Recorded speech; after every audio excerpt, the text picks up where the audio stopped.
Ассалаумағалейкумдер, қалайсыздар, амансыздар ма?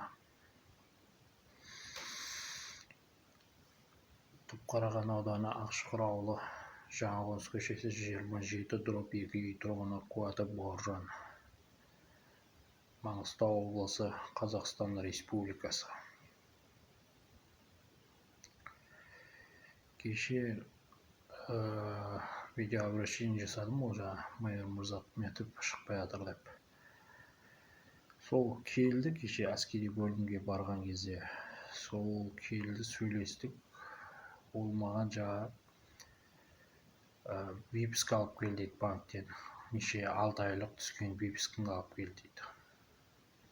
Олар дейтін аймай түсіп тұрған болса, сол жердегі басшылар болса, аударып жіберіп тұрғандар болса, солар қарауға болады. Мен барып банктен барып 6 ай көрсеткішімді оларға виписканы көрсетіп тұрым керек майор Мырзахметовке. Жақсы, алып келем дедім, кетіп қалдым. Енді банкке барайын десе, бүгін банкке бару керек. Ол банкке барып үлгеру керек, олардың бәріне жүру керек. Үлгергенде олармен өздеріңіз білесіздер, ол уақытымен болмаса тағы онымен таксимен жүру керек, машинамен барып. Болмаса оны үлгеру дейтін өздеріңіз білесіздер, уақыт өтіп кетсе тағы обед дейді, обедтен кейін дейді. Сондай күндерді көрдіңіздер өздеріңіз. Соны алып келем дедім, жақсы деп кетіп қалдым. 6 айлық көрсеткішін. Ол 6 айлықты көрсеткішті қарамай сол жердегі істеп атқан заңды өкілдер, солар аймай түсіп тұрған солардан випискасын шығарып алса болады ғой, солар аударып тұрғандар. Өздерінің офистері майор Мырзахметовтер. Солар болады ғой. Олар сол білмеймін не істеп атырғандарын. Енді өздері істеп тұрма деген сияқты. Енді білмеймін, майор Мырзахметов және тағы басқалар өздері сондай айтып атырма деген сияқты ғой менде. Ол дейтін түсіп тұрған болса, сол жердегі өзінің істеп атырған заңды өкілі бар емес пе? Мысалы, финансовый жерде бухгалтер немесе отдел кадры, солардың бер жағындағылар аймай түсіп тұрғандар, солар жіберіп тұрғандар, солардан шығарттырып алса болады, міне шығып тұр, түсіп тұр деп. Осы декабрьде түспеген ақшаңды көрсеттім, маған алып кел деп, сөйтіп не қылып тұр. Декабрьде түспеген, мен қағазымды ұмытып кеттім, дәптерде жазылып тұр, декабрьде түскен дедім. Сол декабрьде дәптерде тұр, менде 20 күннен асады істеген.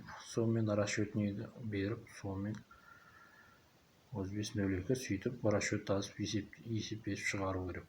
Кеше әскери соттан хабарласты,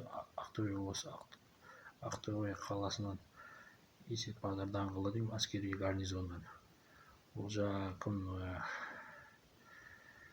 Ол 47 мың теңге төле дейді. Ол 47 мың теңге төлеу үшін енді айлықтарымызды саудық, қаражаттарымызды саудық.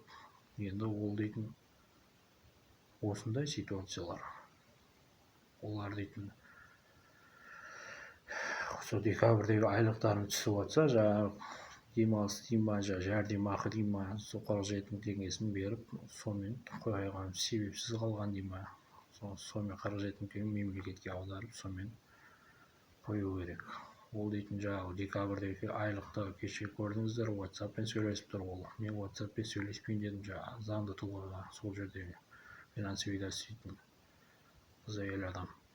Мен WhatsApp-пен сөйлеспейін, былай обычный звонокпен сөйлесейін дедім. Кеше көрдіңіздер, интернет өшіріп тастаған. YouTube-тен айтайын десем, интернет өшіріп тастаған.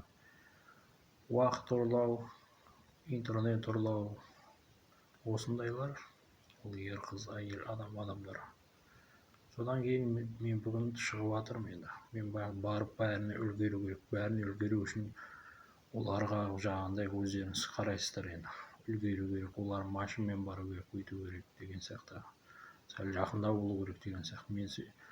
Мен сол кеше Ақтөбе қаласы Есет Бағдар даңғылыға барып жүрмін. Мен өзім адресім басқа жерде ғой, учетта басқа жерде тұрмын ғой, адресім Маңғыстау облысында тұрмын ғой, Түпқараған ауданы Ақшұқыр ауылы, Жаңақоныс көшесі 27/2 үй тұрғыны қуаты Бауыржан деп отырып едім. Қалай болады екен, Ақтөбе қаласы, Ақтөбе облысына барып жүрем ба, мен өйтем ба деп отырмын. Осылай, сондай ситуациялар. Өздеріңіз қарайсыздар, соны обращение жасап атырған.